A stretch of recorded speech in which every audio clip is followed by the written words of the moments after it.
नमस्कार दोस्तों, आप सभी का स्वागत है आपके अपने YouTube channel the learn easy पे एसएससी एमटीएस के स्टैटिक जीके और करंट अफेयर्स के सेकंड क्लास में आप सभी का स्वागत है। जैसा कि आप लोग जानते हैं कि डेली 15 क्वेश्चन डिस्कस हो रहे हैं क्लास में, जिसमें 35 स्टैटिक जीके के और 15 करंट अफेयर्स के, क्योंकि जितने हमारे लिए स्टैटिक जीके इम्पोर्टेंट है एसएससी एमटीएस के एग्ज़ाम के लिए, उतने ही हमारे लिए करंट अफेयर्स के क्वेश्चन भी इम्पोर्टेंट है। इसलिए मैं साथ साथ करंट अफेयर्स के भी क्वेश्चन करवाता जा रहा हूँ, तो वीडियो को लास्ट तक ज़रूर देखें।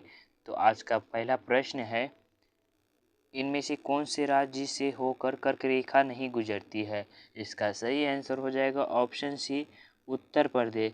उत्तर प्रदेश से राज्य से होकर कर्क रेखा नहीं गुजरती है।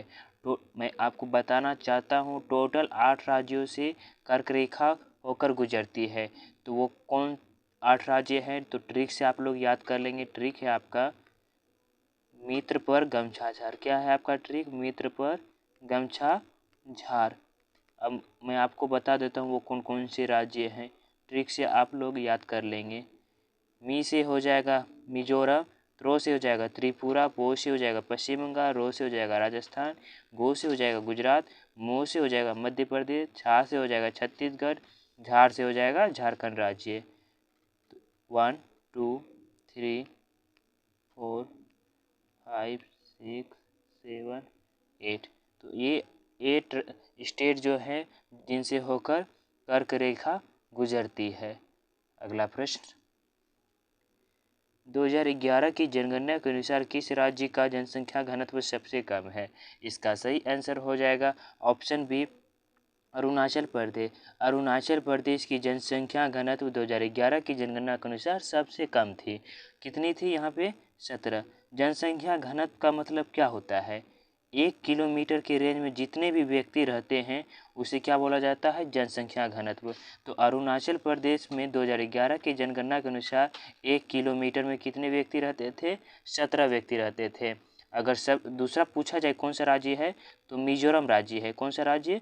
मिजोरम राज्य। मैं यहाँ लिख देता हूँ मिजोरम राज्य। यहाँ पे कितने व्यक्ति रहते थे? तो 52। अगर सबसे अधिक पूछा जाए कि किस राज्य का है, नोट कर लेंगे सभी स्टूडेंट, सबसे अधिक किस राज्य का है? तो बिहार का है। कितना है? 1106। दूसरा कौन सा राज्य है सबसे अधिक जनसंख्या घनत्व में? तो वेस्ट बंगाल। कौन सा है? वेस्ट बंगाल। मैं यहाँ लिख देता हूँ वेस्ट बंगाल। इसका कितना है? तो 1028 है। अगला प्रश्न, भरतनाट्यम किस राज्य का शास्त्रीय नृत्य है? इसका सही आंसर हो जाएगा ऑप्शन डी, तमिलनाडु। तो तमिलनाडु का भरतनाट्यम शास्त्रीय नृत्य है। टोटल हमारे 8, कितने? 8 हमारे शास्त्रीय नृत्य है। तो भरतनाट्यम जो है तमिलनाडु का शास्त्रीय नृत्य है। अब भरतनाट्यम को पहले शातिर के नाम से जाना जाता था। अगला प्रश्न, भारत में सबसे बड़े मीठे पानी की कौन सी झील है? इसका सही आंसर हो जाएगा ऑप्शन ए, वुलर झील। वुलर झील जो है भारत में सबसे बड़े मीठे पानी की झील है और ये जम्मू कश्मीर केंद्र शासित प्रदेश में है। डल झील भी जम्मू कश्मीर के श्रीनगर में। चिल्का झील ओडिशा में है। कहाँ पे है? ओडिशा में है। मैं यहाँ लिख देता हूँ ओडिशा में। चिल्का झील क्यों इम्पोर्टेंट है? क्योंकि ये खारे पानी की एक लेगून झील है। नोलार झील कहाँ पे है? तो महाराष्ट्र में है। अगला प्रश्न, सप्तरथ मंदिर कहाँ स्थित है? इसका सही आंसर हो जाएगा ऑप्शन बी, महाबलीपुरम। महाबलीपुरम में सप्तरथ मंदिर स्थित है और इसे किसने बनवाया था? तो मैं यहाँ लिख देता हूँ नरसिंह वर्मन ने। किसने बनवाया था? नरसिंह वर्मन ने। अगला प्रश्न, हरे पौधों में प्रकाश संश्लेषण की इकाई क्या कहलाती है? इसका सही आंसर हो जाएगा ऑप्शन सी, क्वांटोसोम। क्वांटोसोम हरे पौधों में प्रकाश संश्लेषण की इकाई कहलाती है। अगला प्रश्न, रक्त को थक्का जमाने में कौन सा विटामिन सहायक होता है? इसका सही आंसर हो जाएगा ऑप्शन बी, विटामिन के। विटामिन के जो है रक्त को थक्का जमाने में सहायक होता है। अगला प्रश्न, केंद्र शासित प्रदेश दादरा नगर हवेली भारत के किन राज्यों के बीच स्थित है? तो इसका सही आंसर हो जाएगा ऑप्शन सी, उपयुक्त दोनों। गुजरात और महाराष्ट्र। गुजरात और महाराष्ट्र के बीच है दादरा नागर हवेली। आप लोग को पता होगा, मैं आपको डिटेल में थोड़ा समझा देता हूँ। 370 जब अनुच्छेद हटा 370 जब अनुच्छेद था तो तब तक हमारे 7 केंद्र शासित प्रदेश थे, लेकिन 370 जैसे ही अनुच्छेद हटा तो 2 और केंद्र शासित प्रदेश बन गए। जम्मू कश्मीर जो राज्य था वो अब केंद्र शासित प्रदेश बन गया था, जिसमें से जम्मू कश्मीर और लद्दाख 2 केंद्र शासित प्रदेश बने, तो टोटल 9 हो गए। लेकिन दादरा नगर हवेली और दमन द्वीप ये दोनों अलग अलग थे, तो इन्हें क्या कर दिया गया, कंबाइन कर दिया गया। तो दादरा नगर हवेली और दमन द्वीप को कंबाइन कर दिया गया। आप यहाँ पे मैप में भी देख सकते हैं, ये है दमन द्वीप और ये कहाँ पे है, तो गुजरात और महाराष्ट्र के बीच में है। अगला प्रश्न, भारत के किस स्थान को मरुस्थल की राजधानी कहा जाता है? इसका सही आंसर हो जाएगा ऑप्शन डी, जैसलमेर को। जैसलमेर को भारत के मरुस्थल की राजधानी कहा जाता है। अगला प्रश्न, हल्दी घाटी का युद्ध किस वर्ष हुआ था? इसका सही आंसर हो जाएगा ऑप्शन ए, 18 जून 1576। 18 जून 1576 को हल्दी घाटी का युद्ध हुआ था। 16 मार्च को लिख लेंगे, 16 मार्च 1527 को खानवा का युद्ध हुआ था। किसका युद्ध? खानवा का युद्ध हुआ था। मैं यहाँ लिख देता हूँ। जितने भी मोस्ट इम्पोर्टेंट युद्ध हुए हैं मैं आपको एक क्लास में ये करवा दूंगा, क्योंकि युद्ध से एसएससी के द्वारा पूछे जाते हैं प्रश्न। 22 अक्टूबर 1764 को हुआ था बक्सर का युद्ध। कौन सा युद्ध हुआ था? बक्सर का युद्ध।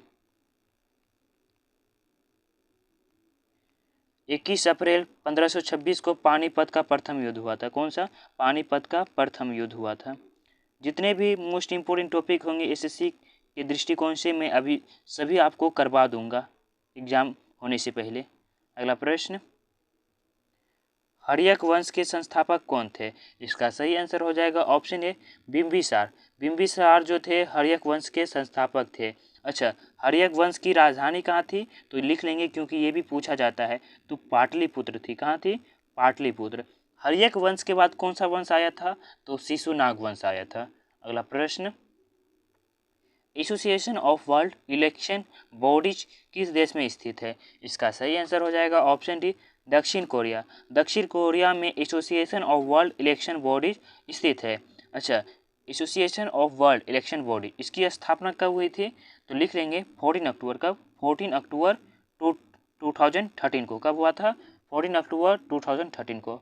अगला प्रश्न, कौन सी पंचवर्षीय योजना केवल 4 साल के लिए ही रही? तो इसका सही आंसर हो जाएगा ऑप्शन बी, पांचवी पंचवर्षीय योजना जो थी वो केवल 4 साल के लिए ही रही। कब से कब तक रही? तो 1974 से 1978 तक। ये स्टार मार्क कर लेंगे क्योंकि एसएससी के द्वारा ये बहुत बार पूछे जा चुके हैं प्रश्न।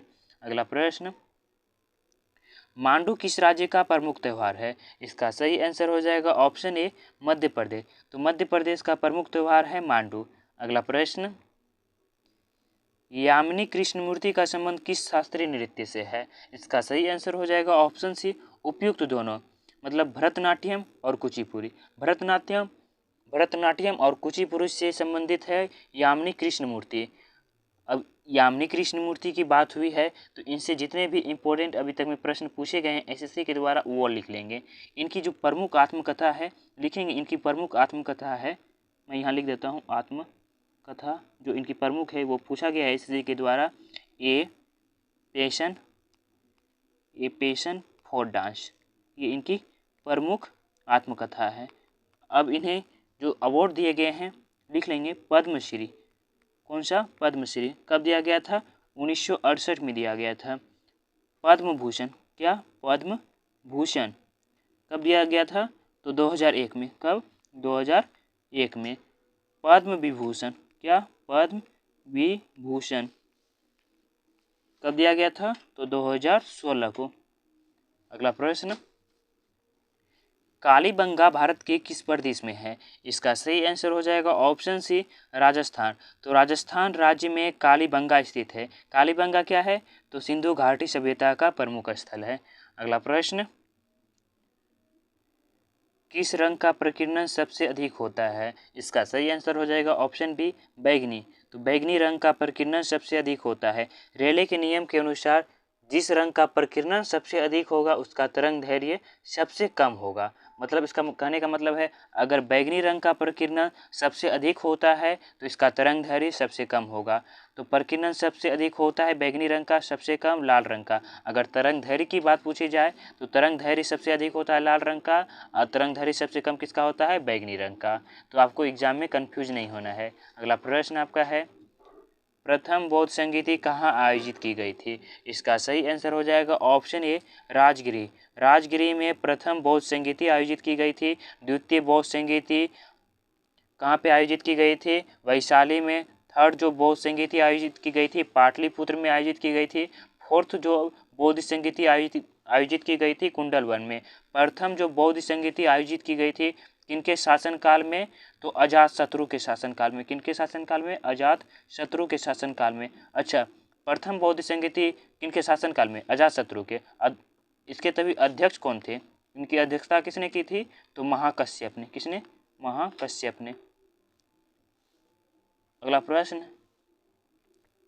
काजीरंगा राष्ट्रीय उद्यान किस राज्य में स्थित है? इसका सही आंसर हो जाएगा ऑप्शन सी, असम। तो असम राज्य में काजीरंगा राष्ट्रीय उद्यान स्थित है। अगला प्रश्न, मंदिरों की पुण्य भूमि किस राज्य को कहा जाता है? इसका सही आंसर हो जाएगा ऑप्शन बी, तमिलनाडु।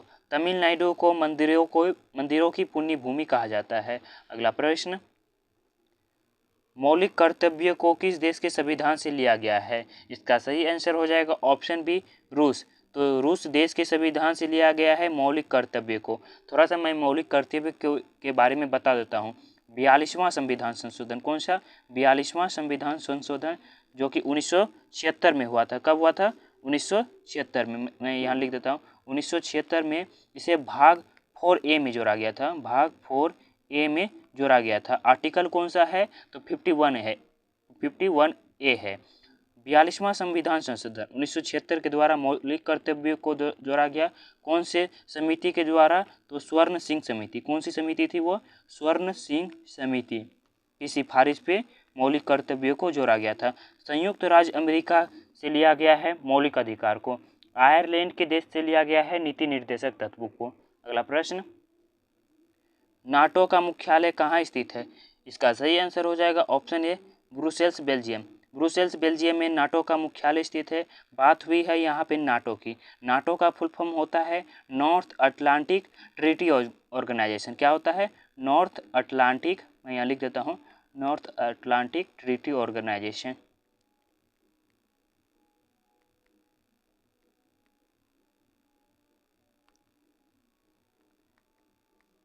इसके वर्तमान में कितने सदस्य देश है? क्योंकि सदस्य देश पूछे जाते हैं, तो इसके वर्तमान में भी 30 सदस्य देश हैं।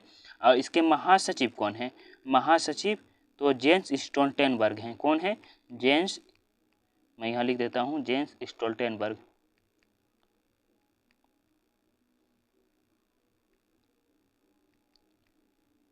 नाटो की स्थापना कब हुई थी?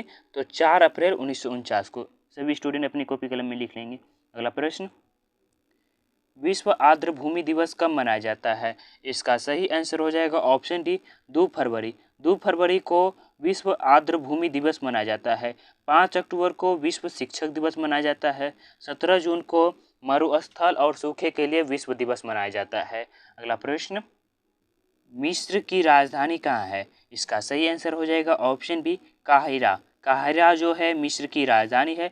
बात हुई है यहाँ पे मिस्र की। मिस्र की मुद्रा, क्या मुद्रा भी पूछा जाता है। मुद्रा है मिस्र पाउंड। क्या है? मिस्र पाउंड है। यहाँ के राष्ट्रपति कौन है? क्योंकि राष्ट्रपति इनके क्यों इम्पोर्टेंट है अभी मैं बताता हूँ। अब्देल, अब आपको पता चल गया होगा कि अब्देल फतह अल सीसी। जिनको भी नहीं पता चला है मैं अभी बता देता हूँ, अल सीसी। 2023 में 26 जनवरी के दिन हमारे जो मुख्य अतिथि थे 26 जनवरी पर, वो कौन थे? तो मिस्र के राष्ट्रपति ही थे, अब्देल फतह अल सीसी। ट्राइपिला कहाँ की, किस देश की राजधानी है? तो लीबिया। किस देश की राजधानी है? लीबिया। रियाद सऊदी अरब की राजधानी है। रोम इटली की राजधानी है। अगला प्रश्न, पंडित रविशंकर का संबंध किस वाद्य यंत्र से है? इसका सही आंसर हो जाएगा ऑप्शन बी सितार। तो सितार से संबंधित है पंडित रविशंकर। पंडित ग्रैमी पुरस्कार जीतने वाले प्रथम भारतीय कौन थे? पंडित रविशंकर। अगला प्रश्न, नीरज चोपड़ा का संबंध किस खेल से है? इसका सही आंसर हो जाएगा ऑप्शन ए भाला फेंक। तो भाला फेंक से संबंधित है नीरज चोपड़ा जी। अगला प्रश्न, काला घोड़ा कला महोत्सव कहाँ मनाया जाता है? इसका सही आंसर हो जाएगा ऑप्शन डी मुंबई। मुंबई में काला घोड़ा कला महोत्सव मनाया जाता है। अगला प्रश्न, वर्तमान समय में भारतीय संविधान में कुल कितनी अनुसूचियां हैं? इसका सही आंसर हो जाएगा ऑप्शन सी 12। तो वर्तमान समय में भारतीय संविधान में टोटल 12 अनुसूचियां हैं। जब भारत का संविधान बनकर तैयार हुआ तो तभी 395, मैं यहाँ लिख देता हूँ, जब भारत का संविधान बना था तो तभी 395 क्या थे? अनुच्छेद थे। क्या थे? अनुच्छेद थे। मैं यहाँ लिख देता हूँ, अनुच्छेद थे। और 8 अनुसूची थी। क्या थी? 8 अनुसूची थी। अब 22 क्या थे? भाग थे। लेकिन जैसे जैसे संविधान में संशोधन हुआ तो ये 8 जो अनुसूची थी ये 12 अनुसूची हो गई। 22 भाग जो थे वो 25 भाग हो गए हैं अब। तो अभी वर्तमान में 25 भाग हैं, 12 अनुसूची है और 395 अनुच्छेद हैं। अगला प्रश्न, अलमट्टी बांध किस नदी पर स्थित है? इसका सही आंसर हो जाएगा ऑप्शन बी कृष्णा नदी। तो कृष्णा नदी पर अलमट्टी बांध स्थित है। और अलमट्टी बांध किस राज्य में है? कर्नाटक राज्य में। किस राज्य में? कर्नाटक राज्य में है। ये भी प्रश्न पूछा जाता है कि अलमट्टी बांध को और किस नाम से जाना जाता है? तो लाल बहादुर शास्त्री बांध के नाम से इन्हें जाना जाता है। अगला प्रश्न, वैदिक श्लोकों के मुख्य संग्रह देश कहलाते हैं। इसका सही आंसर हो जाएगा ऑप्शन बी संहिता। तो वैदिक श्लोकों के मुख्य संग्रह संहिता कहलाते हैं। अगला प्रश्न, महावीर स्वामी ने जैन संघ की स्थापना कहाँ की थी? इसका सही आंसर हो जाएगा ऑप्शन डी पावापुरी। पावापुरी में महावीर स्वामी ने जैन संघ की स्थापना की थी। मैं आपके लिए जितना मेहनत कर रहा हूँ, अगर आप थोड़ा सा उनमें से भी मेहनत आप कीजिएगा, एग्जाम में आपका सिलेक्शन पक्का होगा।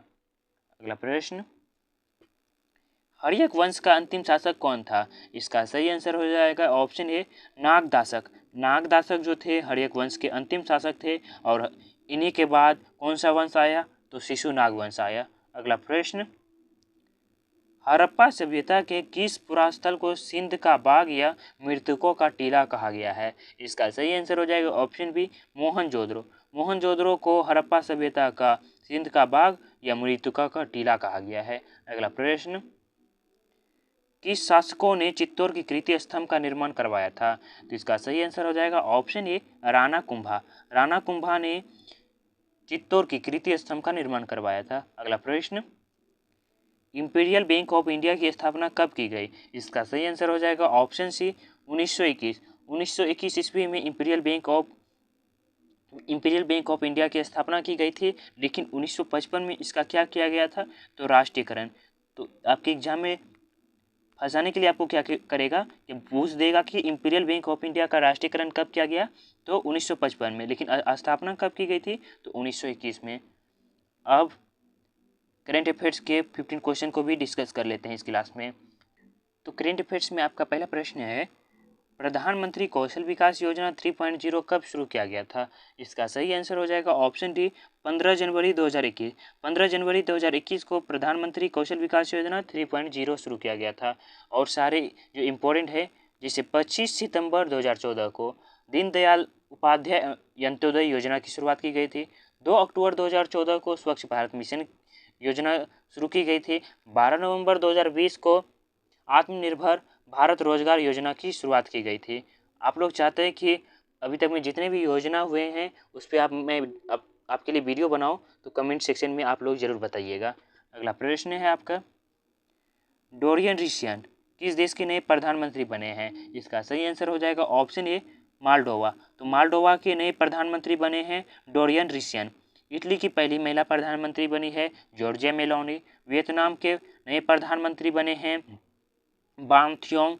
फिजी के नए प्रधानमंत्री बने हैं सिद्विनी राबुका।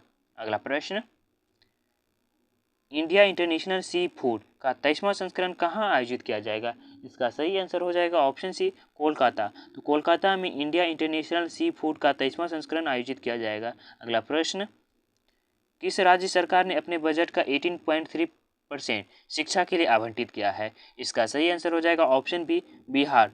तो बिहार राज्य ने अपने बजट का 18.3% शिक्षा के लिए आवंटित किया है।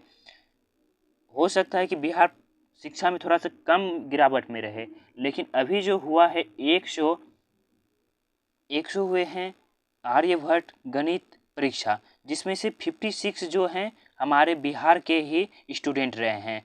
तो मैथ में जो और सबसे अधिक आईएएस भी कहाँ से है? तो बिहार से, और मैं भी बिहार से ही हूँ। आज मैं बता देता हूँ, मैं भी बिहार राज्य से ही हूँ।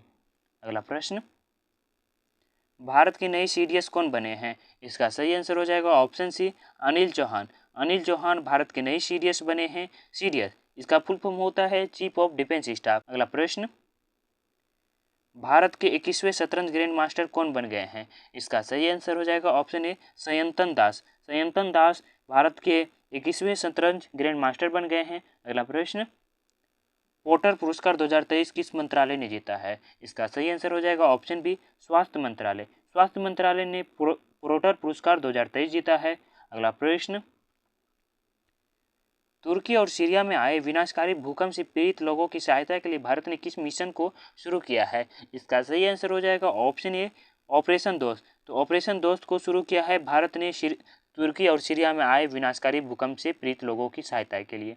अगला प्रश्न, किस टीम ने 2023 का रणजी ट्रॉफी खिताब जीता है? इसका सही आंसर हो जाएगा ऑप्शन डी, सौराष्ट्र। तो सौराष्ट्र की टीम ने 2023 का रणजी ट्रॉफी खिताब जीता है, किसे हराकर? बंगाल को हराकर। अगला प्रश्न, राष्ट्रीय संस्कृति महोत्सव का 14वां संस्करण कहाँ आयोजित हुआ है? इसका सही आंसर हो जाएगा ऑप्शन ए, बीकानेर। तो बीकानेर में राष्ट्रीय संस्कृति महोत्सव का 14वां संस्करण आयोजित हुआ है। अगला प्रश्न, किस राज्य या केंद्र शासित प्रदेश ने best adventure tourism destination award जीता है? इसका सही आंसर हो जाएगा ऑप्शन ए, जम्मू कश्मीर। तो जम्मू कश्मीर केंद्र शासित प्रदेश ने best adventure tourism destination award जीता है। अगला प्रश्न, बोला टिनूब किस देश के नए राष्ट्रपति बने हैं? इसका सही आंसर हो जाएगा ऑप्शन बी, नाइजीरिया। तो नाइजीरिया के नए राष्ट्रपति बने हैं बोला टिनूब। मलेशिया के नए प्रधानमंत्री बने हैं अनवर इब्राहिम। ब्राजील के नए राष्ट्रपति बने हैं इनासिया लुला डी सिल्वा। साइप्रस के नए राष्ट्रपति बने हैं निकोस क्रिस्टोडोलाइट्स। अगला प्रश्न, 5वें खेलो इंडिया यूथ गेम्स की पदक तालिका में कौन सा राज्य शीर्ष स्थान पर रहा है? इसका सही आंसर हो जाएगा ऑप्शन ए, महाराष्ट्र। तो महाराष्ट्र राज्य 5वें खेलो इंडिया यूथ गेम्स की पदक तालिका में शीर्ष स्थान पर रहा है। अगला प्रश्न, ललिता लाजमी का हाल ही में निधन हुआ है, वो कौन थे? इसका सही आंसर हो जाएगा ऑप्शन बी, चित्रकार। तो ललिता लाजमी का हाल ही में निधन हुआ है और वो चित्रकार थे। अगला प्रश्न, आज की क्लास का लास्ट क्वेश्चन कर लेते हैं। क्वेश्चन है आपका, भारत की पहली AC double decker electric bus का कहाँ शुरू हुई है? इसका सही आंसर हो जाएगा ऑप्शन बी, मुंबई। तो मुंबई में भारत की पहली AC double decker electric bus शुरू हुई है। तो ये थे आज की क्लास के टॉप 15 क्वेश्चन। आशा करता हूँ आपको वीडियो का कंटेंट बहुत ही पसंद आया है। अगर पसंद आया है तो वीडियो को लाइक करें, चैनल को सब्सक्राइब करें, इन वीडियो को अपने दोस्तों में जरूर शेयर करें। इस वीडियो की PDF फाइल मैं अपने टेलीग्राम चैनल पर आपको दे दूँगा। तो डिस्क्रिप्शन में टेलीग्राम चैनल का लिंक मिल जाएगा, वहाँ से जाके सभी टेलीग्राम चैनल को ज्वाइन कर लें। मिलते हैं अगली वीडियो के साथ। Thank you so much and wish you all the best.